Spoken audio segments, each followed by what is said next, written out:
In this video, we're going to continue with our quadratic equations. So, we are going to continue our quadratic equation using the quadratic formula. So, the fourth method of solving quadratic equation is by using the quadratic formula, a formula that will solve all quadratic equations. So, although the formula works on any quadratic equation in a standard form, it is very, very easy to make errors in just substituting the values into the formula. So you have to just pay close attention when substituting and use the parentheses when inserting a negative number. Now we can derive the quadratic formula by completing the square, which we have already covered in the quadratic equation part 2. So we will assume that the leading coefficient is positive. And if it is negative, we can multiply the equation by -1 and obtain a positive a, which is the coefficient of the leading, or the leading coefficient.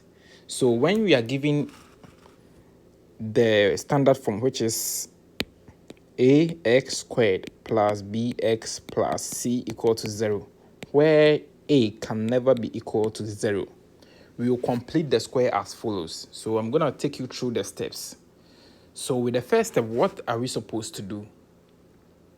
First, we have to move the constant term to the right side of the equal sign, which we have already covered. So when we have this, ax squared plus bx plus c equals 0, then we move the constant, which is the c, to the right side of the equal sign.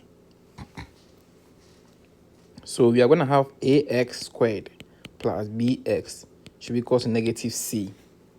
That is the first step that we need to do. Now, the second step is, as we want the leading coefficient to be equal to 1, we divide through by a.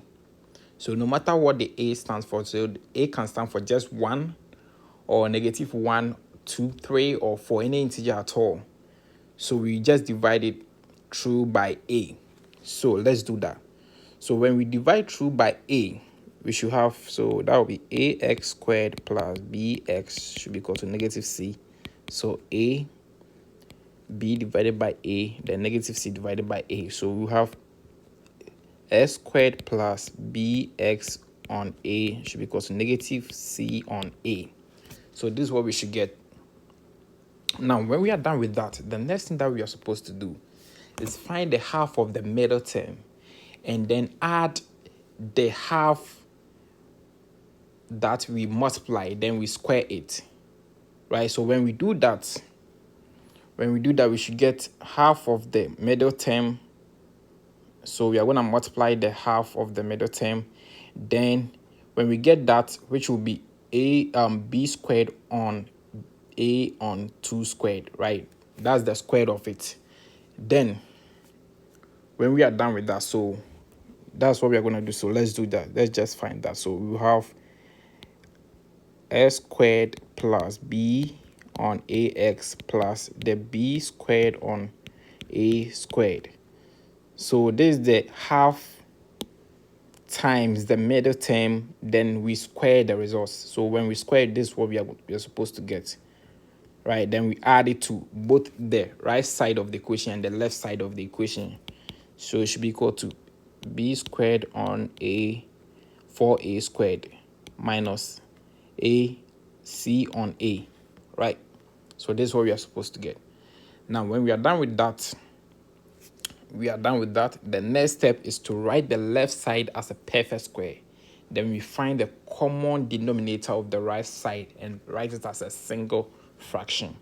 So let's do that. So with that, we should get x plus b on 2a all squared should be equal to b squared minus 4ac on 4a squared. So this is what we are supposed to do. Then the next step, now you use the square root property to solve it, or to give you, when we use the square root property, we are supposed to get, so with that we should get x plus b on 2a. So let's do that step by step with b squared 4a c on 4a squared. So the square root property, square both side, then we get x plus b on 2a should be equal to root of b squared minus 4ac on 4a squared, right? Then finally, when we simplify, we should get x plus ba to a should be equal to plus or negative root of b squared minus 4ac over 2a, right? Then finally, we add negative b on 2a to both sides of the equation and then combine the terms on the right side.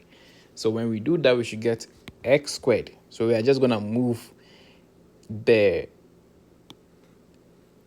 b on 2a to the right side. So when we do that, we should get x should be equal to negative b on 2a plus or minus root of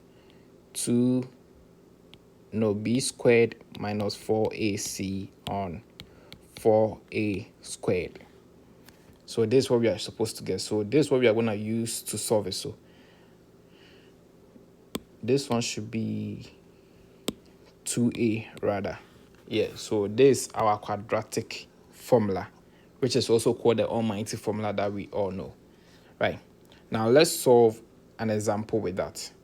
So with this example, we have a quadratic equation x squared plus 5x plus 1 equal to 0.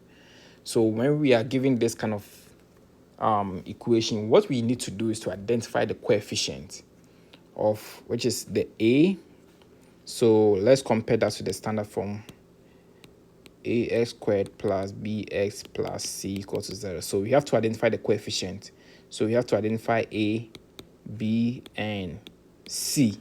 So from this equation, what is a? A is equal to 1, b is equal to 5, and c is equal to 1. Then when we are done with that, we just substitute these values into the quadratic formula or the almighty formula. So let's state the formula here. So with the formula, we have x should be equal to minus b on, so minus b, because we are going to get, minus b. Okay, let me just write the 2a plus or minus root of b squared minus 4ac on 2a, right? So when we substitute the values into, we should get x should be equal to negative 5, right, plus or minus the root of 5 squared minus 4 times 1 times 1. Then we have 2 times 1, right? Then when we solve it, we should get x to be equal to minus 5 plus or minus root 21 on 2, right? So this is what we are going to get for this question. Very easy. Now example 2, you can pause the video and try to do this on your own. So with this one, we have the question to be x squared plus x plus 2 equal to 0. So with this one, the same thing, we have to identify the coefficients. So our a is 1, b is 1, and c is 2.